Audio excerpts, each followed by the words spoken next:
പശ്ചിമേഷ്യൻ സമാധാന നീക്കങ്ങൾക്ക് തിരിച്ചടി. യുദ്ധം അവസാനിപ്പിക്കുന്നത് സംബന്ധിച്ച് ഇറാൻ നൽകിയ മറുപടി സ്വീകാര്യമല്ലെന്ന് അമേരിക്കൻ പ്രസിഡന്റ് ഡൊണാൾഡ് ട്രംപ്. എല്ലാ രംഗങ്ങളിലും യുദ്ധം അവസാനിപ്പിക്കുന്നതിനും ഹോർമുസ് തുറക്കുന്നതിനുള്ള നിർദ്ദേശങ്ങളാണ് ഇറാൻ മുന്നോട്ട് വച്ചത്. എന്നാൽ ഇറാന്റെ പുതിയ നിർദ്ദേശങ്ങളൊന്നും സ്വീകാര്യമല്ലെന്നാണ് ട്രംപ് സമൂഹമാധ്യമ പോസ്റ്റിലൂടെ വ്യക്തമാക്കിയത്. അതിനിടെ ഈജിപ്ഷ്യൻ വിദേശകാര്യമന്ത്രിയുമായി ഇറാൻ വിദേശകാര്യമന്ത്രി ടെലിഫോണിൽ സംസാരിച്ചു. വിവരങ്ങളുമായി ഐസൻ ജോസ് ചേരുന്നുണ്ട്. ഐസൻ, ഇപ്പം യുദ്ധം നിർത്താനായിട്ട് ഇറാൻ മുന്നോട്ട് വെച്ചതൊന്നും ശരിയായിട്ടില്ല എന്നുള്ളതാണ് ട്രംപ് അറിയിച്ചിരിക്കുന്നത്. എന്തൊക്കെയാണ് മറ്റു വിവരങ്ങൾ?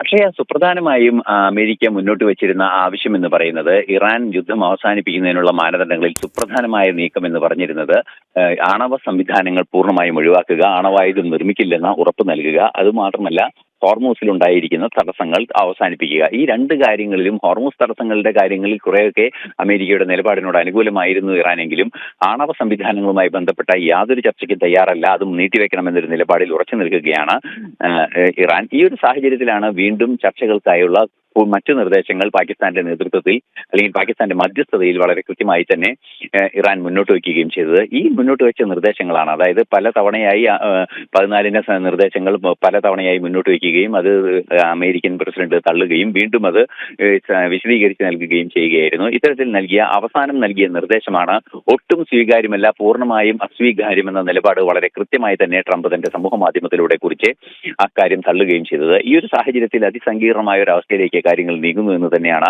മനസ്സിലാക്കാനും സാധിക്കുന്നത്. ഈ ഒരു പശ്ചാത്തലത്തിലാണ് ഈജിപ്ഷ്യൻ വിദേശകാര്യമന്ത്രി ബദർ അബ്ദുല്ലാറ്റിയും അതുപോലെ തന്നെ ഇറാൻ വിദേശകാര്യമന്ത്രി അബ്ബാസ് അറാക്ഷിയുമായി ടെലിഫോണിൽ സംസാരിച്ചത്. മറ്റൊരു രീതിയിലുള്ള മധ്യസ്ഥതയിലേക്ക്, അതായത് പാകിസ്ഥാന്റെ മധ്യസ്ഥതയിൽ ചർച്ചകൾ നീങ്ങുമ്പോൾ അത് പുരോഗതിയിലേക്ക് നീങ്ങുന്നില്ല എന്നൊരു യാഥാർത്ഥ്യം നിലനിൽക്കുന്നുണ്ട്. മാത്രമല്ല പാകിസ്ഥാൻ സൈനിക മേധാവിയുടെ ഇടപെടൽ സംബന്ധിച്ച ആശങ്കകളെല്ലാം തന്നെ US ഇന്റലിജൻസ് പ്രകടിപ്പിക്കുകയും ചെയ്തൊരു സാഹചര്യം പോലും നേരത്തെ ഉണ്ടായിരുന്നു. ഈ ഒരു പശ്ചാത്തലങ്ങളെല്ലാം നിൽക്കുമ്പോഴാണ് ഈജിപ്തുമായുള്ള ചർച്ചകൾ ആരംഭിച്ചിരിക്കുന്നത്. ഈജിപ്ത് വിദേശകാര്യമന്ത്രിയുമായി ഇറാൻ വിദേശകാര്യമന്ത്രി ടെലിഫോണിൽ സംസാരിച്ചത് ഒരുപക്ഷെ ഈജിപ്തിന്റെ ഒരു ഇടപെടൽ ഈ കാര്യത്തിൽ ഉണ്ടായേക്കാമെന്നുള്ള സാധ്യതകൾ നിലനിൽക്കുന്നുണ്ട്. സ്വാഭാവികമായും നമുക്കറിയാവുന്നതാണ് ഇസ്രയേൽ വിഷയവും അതുപോലെ തന്നെ ഇസ്രയേൽ ഹിസ്ബുള്ള വിഷയമെല്ലാം തന്നെ കൈകാര്യം ചെയ്യുന്നതിൽ ഈജിപ്തിന് ഇടപെടലുണ്ടായിരുന്നു. ഒരുപക്ഷെ അക്കാര്യത്തിൽ മാത്രമായിരിക്കാം ഈജിപ്തിന്റെ ഇടപെടൽ എന്ന സൂചനകളും അന്താരാഷ്ട്ര നിരീക്ഷകർ നൽകുകയും ചെയ്യുന്നുണ്ട്. നിലവിലെ സാഹചര്യത്തിൽ ഇറാൻ മുന്നോട്ട് വെക്കുന്ന യുദ്ധം അവസാനിപ്പിക്കാനുള്ള നിർദ്ദേശങ്ങൾ ഒന്നും സ്വീകാര്യമല്ലെന്ന് അമേരിക്കൻ പ്രസിഡന്റ് അറിയിച്ചിരിക്കുകയാണ്. നിലവിൽ സമാധാന ചർച്ചകൾ